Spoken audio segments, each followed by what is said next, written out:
What is causing this rush to that? Like, how did this happen, and how did this happen so quickly? Well, this is partly tied up with this issue of the college. So here's one way into it. So now professionals are bound by law to offer gender-affirming advice. They're bound by law. Okay, so this is what this means. If you bring your 13-year-old in to be evaluated by a physician or a psychologist, and maybe she has high levels of neuroticism, tilting towards depression and anxiety, and then that's making itself manifest in bodily discomfort. Now that's being shaped by this cultural fad that insists that if you feel uncomfortable in your body, it's because you're of the opposite gender. That's the psychological epidemic part of it. And we can talk about that in a little bit more detail. But now you're duty bound by law, if you're a professional, to say, oh, you think you're a boy? Yeah, absolutely. You absolutely, 100%, you are. What can we do to facilitate that move forward? And that all got, what would you call, pushed into the law under the guise of the elimination of conversion therapy. So, unbelievable. Now, the problem with that is, you see, if you're a therapist or a physician, you don't affirm someone's identity. That's not your job. And your job is not to deny their identity either. Your job is to help them explore their identity and hopefully to develop it. And so someone comes to you, maybe they have body dysmorphia. And so maybe they're anorexic. That's a form of body dysmorphia. And so the first thing you do, if you have any sense, is you note that that's stemming out of an underlying, more global proclivity to suffer from depression and anxiety. So that's the big elephant in the room, depression and anxiety. So if the trans activist types say, well, the body dysmorphic types are more likely to have suicidal thoughts, it's not because they have body dysmorphia, it's because they're prone to depression and anxiety, and depressed and anxious people are more likely to have suicidal thoughts. And maybe body dysmorphia adds a bit to that, but nobody really knows. Probably adds some. But the fundamental issue is one of depression and anxiety. So now you're suffering from, unspecified self-consciousness, and the culture twists around to offer you a narrative. And the narrative is, oh, well, you're in the wrong body. And then the carrot is, and this is part of it gets extraordinarily pathological, is a lot of these kids who are suffering from this alienation are unpopular.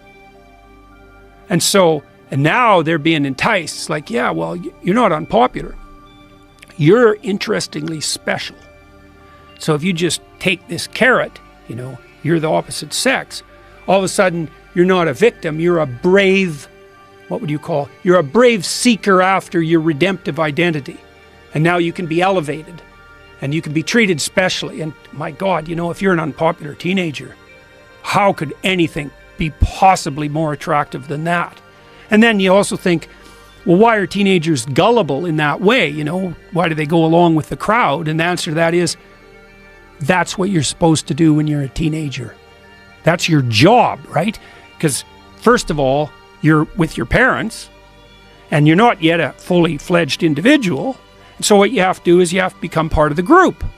And if you're not part of the group, well, maybe you're a stellar, creative genius and you're exceptional in that manner, but more likely you're just a loser who couldn't fit in. And that sucks. That's for sure. So your job when you're a teenager is to fit in, as every teenager knows, and maybe not just to fit in, but, to fit in a positive way that elevates the community. But we could just settle for fitting in. And so teenagers are wired to go along with the crowd. And then if the crowd is offering something pathological, that happens all the time. You get a psychological epidemic. And I knew that. I told you. I told the Senate this in 2017. And why did I know? Well, I knew the literature. We've tracked psychological epidemics going back 300 years. 300 years. Here's some of them. Multiple personality disorder. It cycles in society. Disappears, then there's one case, then it spreads like mad. Then there's multiple personality disorder everywhere. Teenage girls mostly. Then people get skeptical about it, and it dies. And maybe it disappears for a whole generation or two. Then a case pops up. Just does this. That's happened for 300 years. Cutting was a psychological epidemic. Bulimia was a psychological epidemic. Anorexia was a psychological epidemic. the satanic daycare ritual abuse accusations that came out in the 1980s. That was a psychological epidemic. And the rule basically is that if you confuse people about a fundamental element of their identity, then those who are already so confused they're barely hanging on are going to fall prey to that, and all hell's going to break loose. And that's exactly what's happened in the trans situation. But the difference between this one as opposed to the other ones like multiple personality disorder is that this one is being reinforced culturally. Like you are rewarded. Yeah, well, the multiple personality disorder, that happened there too, because you'd get a lot of attention from media, especially the people who are the first, who display the first symptoms of multiple personality disorder. You get a psychologist or a psychiatrist or an alienist, if you go back far enough, who reports this fascinating case of multiple personality. And, there are people who are dissociative.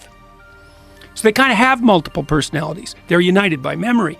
They're usually creative people, because creative people have multiple personalities. That's what makes them creative. They're not the same from day to day. You could even say they have fluid identities. And so the claims of the gender types that some people have fluid identities, it's like, yeah, creative people do. They're the purple-haired types with like nose rings and tattoos. That's all part of trait openness. You combine that with high neuroticism, negative emotion, then you get people who are fluid in their identity who are also prone to depression and anxiety. So that's also crystal clear. And so, look, if you're an outsider, will you want to be a dull and contemptible outsider? Or do you want to be an interesting and compelling and nouveau, exciting outsider? Well, if you're a teenage girl and you've been unpopular, that's brutal, eh? Because, you get tied up with those mean girls. Yeah. They shun you and exclude you. It's absolutely brutal. You're just living a peripheral existence. You got no friends. Everyone's contemptuous of you.